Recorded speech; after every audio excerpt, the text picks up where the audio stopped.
اسلام کو اسلام کے عنوان سے پیش کریں، اسلام کو کسی اور عنوان سے پیش نہ کریں، اور اسلام کو اسلام کے عنوان سے پیش کرنے کی ہمت کون سی کتاب دیتی ہے آپ کو؟ قرآن۔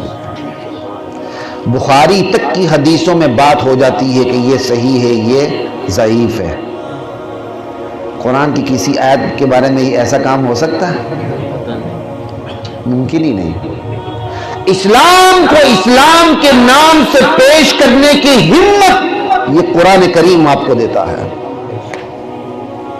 کیوں؟ یہ لا ریب فیہ ہے، یہ اصول کی کتاب ہے، اس کو پڑھ لے اس کا ذہنی سانچہ اور ڈھانچہ ہی بدل جاتا ہے، اس کا پیراڈائم آف لائف ہی چینج ہو جاتا ہے۔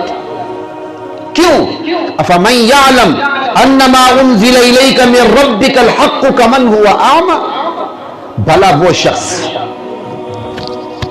جو یہ یقین رکھتا ہے کہ جو کچھ آپ پہ نازل ہوا وہی برحق ہے اور کچھ نہیں، بھلا ایسا شخص اس شخص کی طرح ہو سکتا ہے جو اس حقیقت سے اندھا ہے؟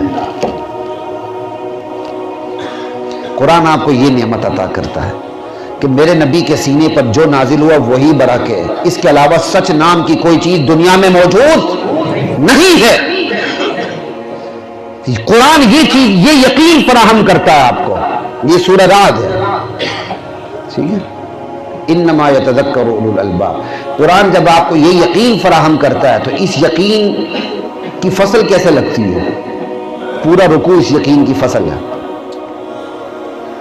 جس کی سیرت اس طرح بن جاتی ہے نا، اللہ کہتے ہیں کہ بھلا وہ شخص جو یقین رکھتا ہے کہ جو کچھ نبی پر نازل ہوا وہی برحق ہے، اس کے علاوہ سچ نام کی کوئی چیز ہے ہی نہیں ہے، یہ یقین اس کی سیرت میں کیا نکھار پیدا کرتا ہے؟ وہ آگے ذکر ہے، وہ کیا ہے؟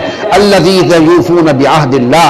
یہ یقین اس کی سیرت میں، اس کے کردار میں یہ نکھار پیدا کرتا ہے، وہ اللہ سے کیے ہوئے وعدے پورے کرتا ہے، بندوں سے کیے ہوئے وعدے پورے کرتا ہے۔ ابھی موقع نہیں، میں صرف ہلکا ہلکا 5-10 منٹ میں بات کو ختم کرنے لگا ہوں، صرف اشارے کر رہا ہوں، سمجھے؟ یہ یقین سیرت میں یہ نکھار پیدا کرتا ہے کہ وہ اللہ سے کیے ہوئے وعدے پورے کرتا ہے، بندوں سے کیے ہوئے وعدے بھی پورے کرتا ہے۔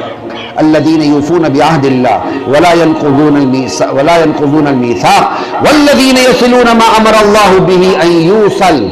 یہ یقین سیرت کا یہ نکھار پیدا کرتا ہے کہ اللہ نے جن تعلقات کو، جن روابط کو، جن رشتوں کو جوڑنے کا حکم دیا ہے، بندہ ان کو خوشی سے ان کو جوڑنے لگتا ہے۔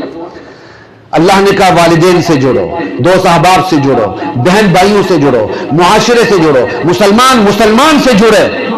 تو یہ بندہ جب یہ یقین رکھتا ہے تو اس کی سیرت میں یہ کیا کہتے ہیں نکھار آتا ہے کہ وہ ان رشتوں کو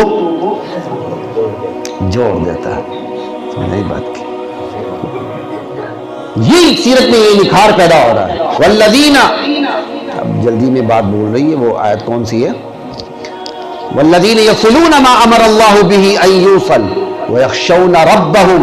یہ یقین ان کی سیرت میں یہ نکھار پیدا کرتا ہے کہ یہ سب کچھ کرنے کے باوجود بھی رب سے ڈرنے لگتے ہیں۔ ویخافون سوء الحساب، اور کیا کہتے ہیں سخت حساب کا خوف کا دھڑکا ان کو لگا رہتا ہے۔ آگے کیا جی؟ والذین صبروا ابتغاء وجہ ربہم، اپنی اللہ کی، صرف اللہ کی رضا چاہنے کے لیے وہ صبر کرتے ہیں۔ ہم نے صبر کا بڑا عجیب مطلب لیا، جیسے ہی صبر سنتے سمجھتے کوئی مصیبت آ گئی صبر کرنا۔ بھائی یہ صبر کا ایک جز ہے، مومن کی پوری زندگی صبر ہے۔ دین پر جمنا، آنے والی مشکلات کا مقابلہ کرنا، یہ صبر ہے، صبر علی الطاعہ۔ کوئی مصیبت آ جائے اس پر اللہ کی حدود کا پابند رہنا، یہ صبر علی المصیبہ ہے، مصیبت پر صبر کرنا۔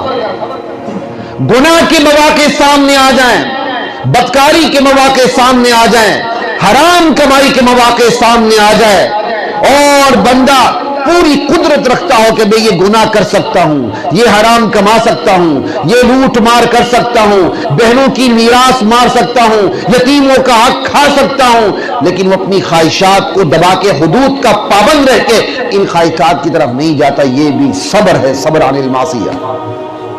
مومن کی پوری زندگی صبر ہے. تو یہ یقین یہ سیرت میں یہ نکھار پیدا کرتا ہے کہ بندے مومن کی پوری زندگی صبر بن جاتی ہے.